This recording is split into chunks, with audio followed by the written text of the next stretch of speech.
Magandang araw sa lahat.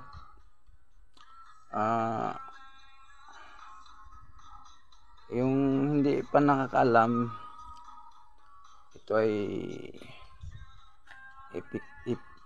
ipakilala ko sa inyo yung kuliglig. Tinatawag nilang kuliglig.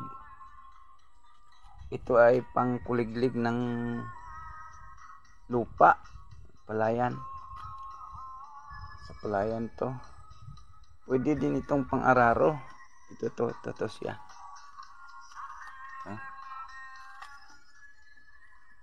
Ito.